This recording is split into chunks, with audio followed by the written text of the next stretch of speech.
Assalamualaikum warahmatullahi wabarakatuh. Hai besties, welcome back to my podcast in Huangitas Podcast. Gimana nih kabarnya kalian semua? Baik-baik aja kan ya? Insya Allah pastinya dong ya bestie. So bestie, sebelum kita masuk ke topik pembahasan kita kali ini, let me introduce myself ya. Izinkan aku perkenalkan diri aku terlebih dahulu ya, biar kita sama-sama enak nih sharingnya, ya enggak? Jadi perkenalkan, nama aku Sinta Parasmita Kirani, biasa dipanggil Mita, atau mau manggil yang lain juga boleh sih. Aku siswi kelas 9 dari SMPN 20 Jakarta. Salam kenal! Jadi kali ini ya Besti, aku mau bahas tentang pemuda Islam zaman sekarang versus pemuda Islam yang seharusnya.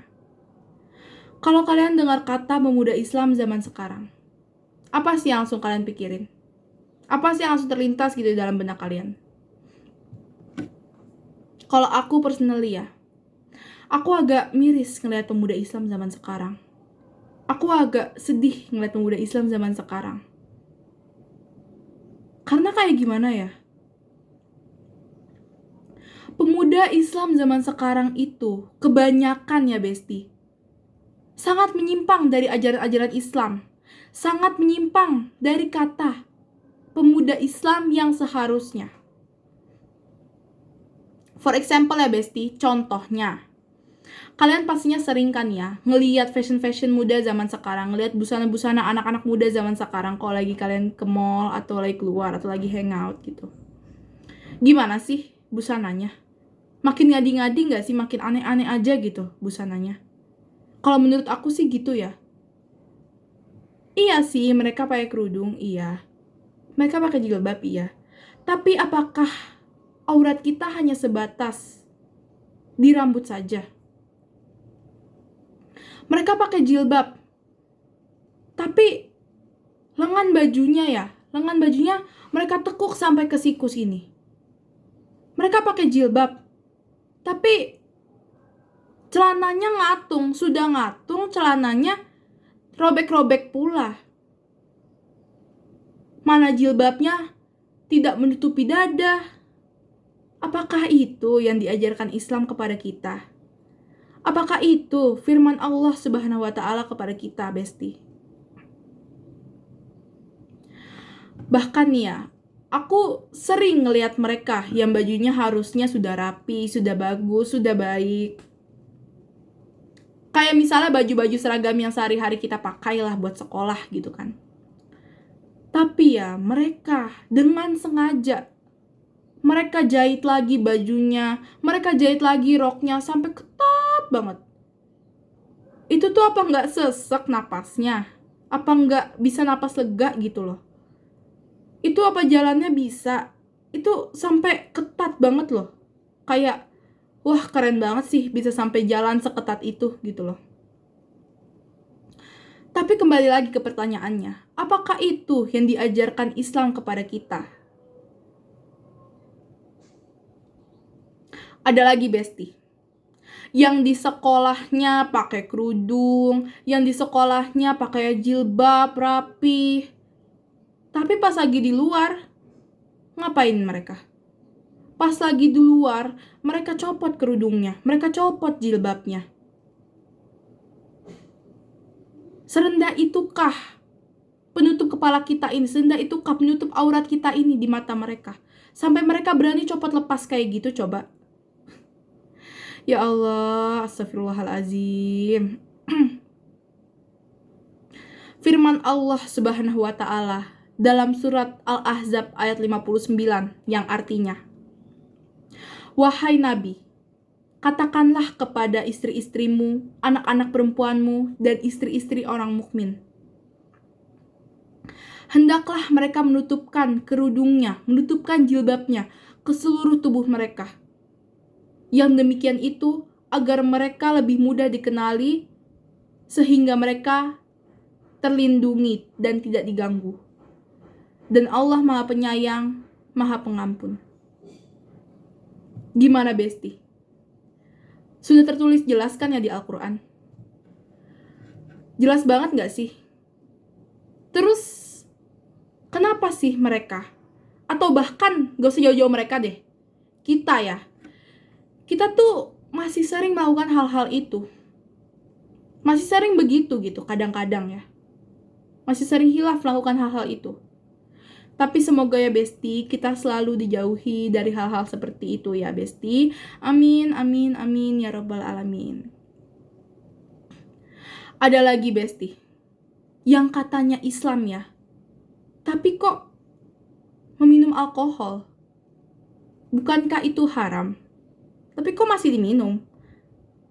Yang katanya Islam ya, pas lagi ditanya, agama kamu apa? Islam, kamu orang apa? Muslim. Tapi kok berani pacaran? Gandeng-gandengan tangan, peluk-pelukan.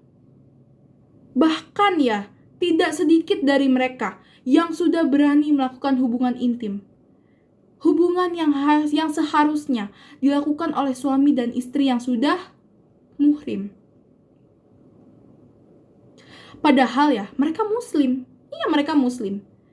Mereka berhijab loh yang perempuannya. Tidak sedikit loh. Mereka muslim, mereka berhijab. Mereka tahu itu maksiat, tapi masih tetap dilakukan. Apakah itu yang diajarkan Islam kepada kita? Lagi-lagi ya pertanyaannya. Aku tuh kadang bingung sama mereka yang melakukan hal-hal itu ya. Apa mereka nggak malu? Apa mereka tuh nggak malu sama Tuhannya? Nggak malu sama Allah Subhanahu wa Ta'ala? Kenapa sih mereka tuh masih berani melakukan hal-hal itu? Padahal mereka tahu itu maksiat, mereka tahu itu haram, mereka tahu itu dibenci sama Allah Subhanahu wa Ta'ala.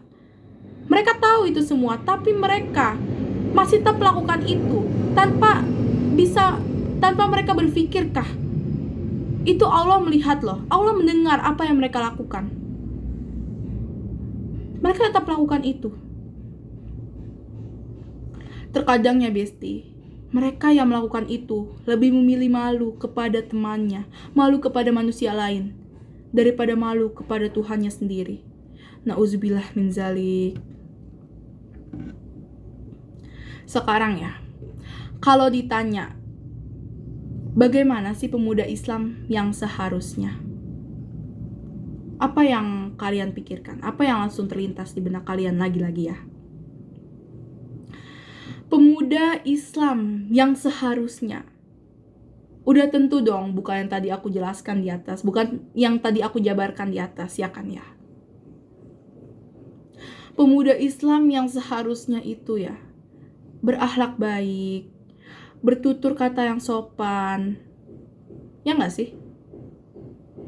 Sopan santunnya dijaga, memiliki rasa malu, ya nggak sih? Coba. Terus ya, pertanyaannya, kita tuh harus gimana sih biar kita termasuk pemuda-pemuda Islam yang seharusnya? Kita Besti yang harus kita lakukan itu adalah dengan lebih mendekatkan diri kepada Allah Subhanahu wa Ta'ala.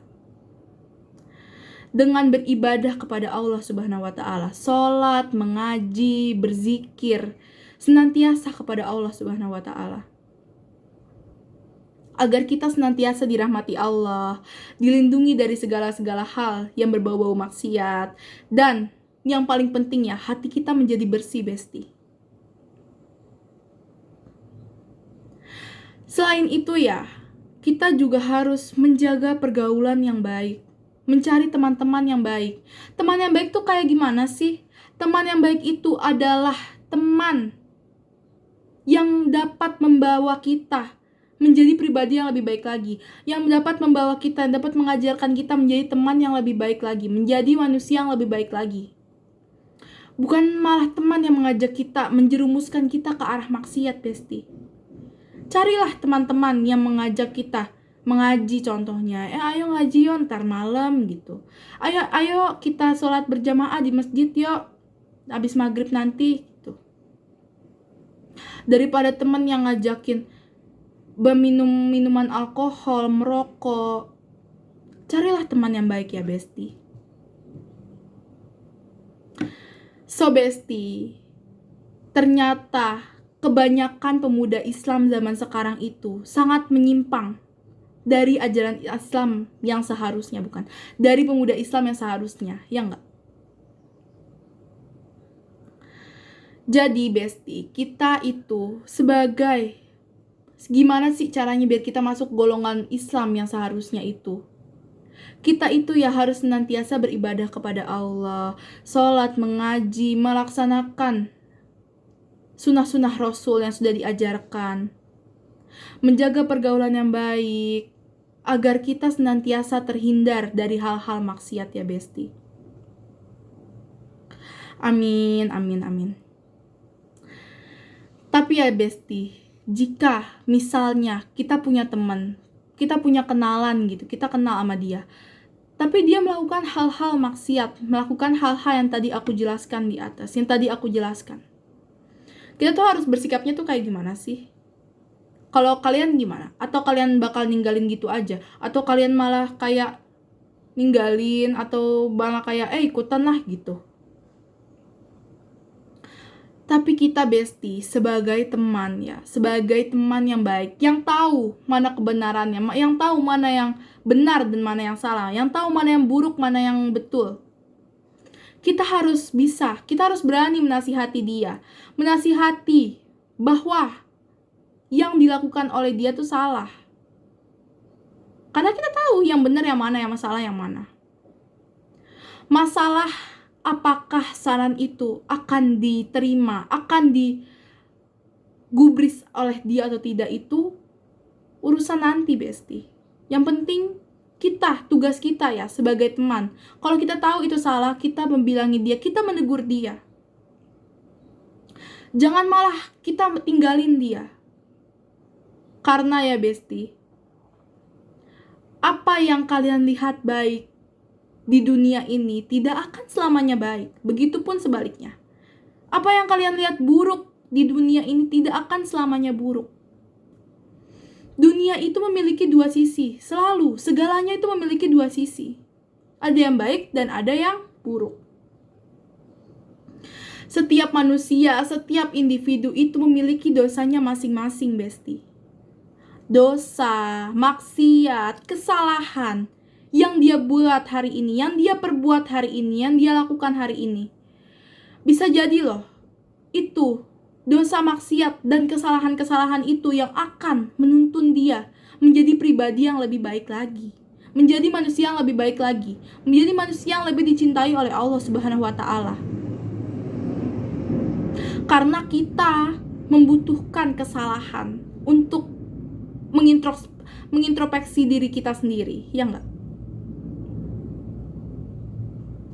Karena ya Besti, kalian tuh gak akan tahu orang yang jahat hari ini, apakah keesokan harinya kejahatan itu telah menghilang dari dirinya atau tidak. Atau sebaliknya, orang yang baik hari ini, kalian tuh gak akan tahu apakah besok kebaikannya itu akan hilang atau tidak. Tapi ya, aku percaya kok, kalian semua besti-bestiku yang cantik dan yang ganteng ini ya pastinya selalu baik-baik kok ya. Aku percaya kok. Wah Besti, jadi udah lama banget ya dari tadi aku ngoceh terus. Bosen gak sih kalian? Jangan bosen-bosen ya please, jangan bosen-bosen. Semoga apa yang tadi aku jelaskan dapat bermanfaat ya, dapat kalian terapkan menjadi ilmu, kalian bagikan lagi ilmu yang tadi aku jelasin ya. Amin, amin, amin ya rabbal alamin. Akhir kata Mita pamit. Thank you Besti. Wassalamualaikum warahmatullahi wabarakatuh. See you in Huang Mita's podcast. Bye bye. Capek.